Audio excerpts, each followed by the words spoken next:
Don't film alone in the woods. I'm a filmmaker. I enjoy filming and editing short films and such. My favorite genre is horror. Something about the unsettling and that there's not always a happy ending really intrigues me. During quarantine, I've been re-watching some older horror films, my favorite being The Blair Witch Project. While watching it, it gave me an idea. Why not make my own? My own rendition of The Blair Witch. It sounded fun. Since I was quarantined, I was having trouble with the casting, but I decided it would be a found footage style short film with one character. It would be about a man who goes hiking in the woods but gets lost. You know the rest. I decided I would film on Saturday. The current day was Wednesday. This would give me 3 days to write, create the costume, and revise the script. Before I knew it, 3 days went by and I had lost a lot of sleep from staying up and working on the film, but my tiredness would only add to the creepy effect of the film. I arrived at the location in which I would be filming, a local forest named Redleaf Woods. For this particular atmosphere, I needed 2 things: lighting and isolation. The character would start off by hiking through the woods. Then, there would be a cut to him hearing a strange noise, and this would continue until dark. I needed isolation so that no one would bother me, and I would get a perfect feeling of utter aloneness. This may have been one of the worst mistakes of my life. The filming was going fine. I was nailing my lines perfectly, and the atmosphere already felt unsettling. This was going to make a great short film. Then, something strange started to happen. Every time after I finished filming a scene, I would check the camera to see how much battery percent was left so I would know how much time I had before it drained. It seemed normal at first until I finished filming the 3rd scene, in which the camera was at 83%. When I was finished with the 4th scene, the camera was at 52%. Almost 30% was gone in 5 minutes. I ignored it and continued on. The sun was beginning to set when I heard a snap, like a twig breaking. I whipped around and looked to where I had heard the noise, but to my surprise, there was nothing there, not even a squirrel.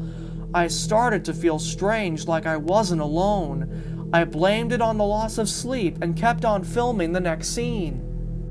Every now and again, I would look at the footage I had just filmed and nothing seemed strange, other than the atmosphere and the creepy feeling you got when watching it, or so I thought. While I was watching the footage for the 6th scene, I noticed something in the background. A tall, slim figure the size of the trees that surrounded me.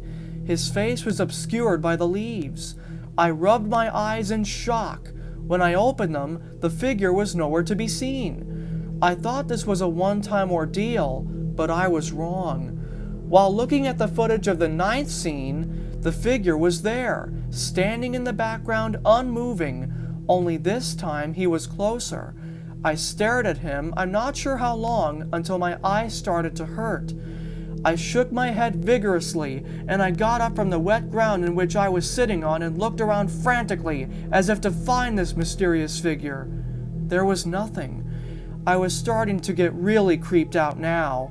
I kept on filming and re-watching, but for the duration of the rest of the day, I didn't see a trace of the mysterious figure.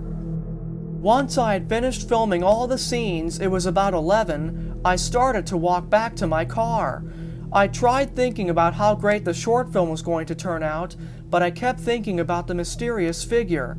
I looked down at my watch to see the time. It was 11:30 by now. While I did this, I saw something out of the corner of my eye. I turned my head quickly to see what it is that I saw, but I found nothing. I turned my head back and fell backwards from the sheer shock.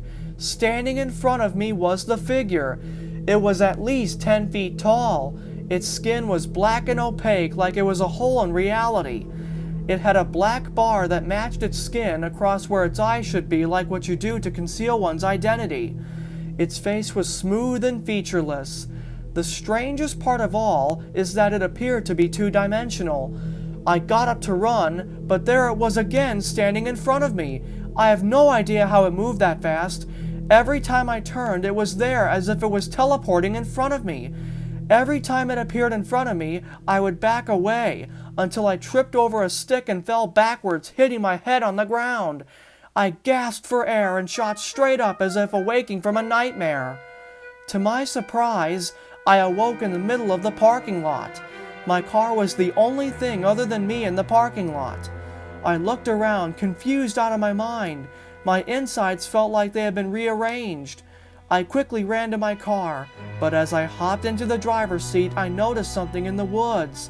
The same tall figure was there, staring back at me.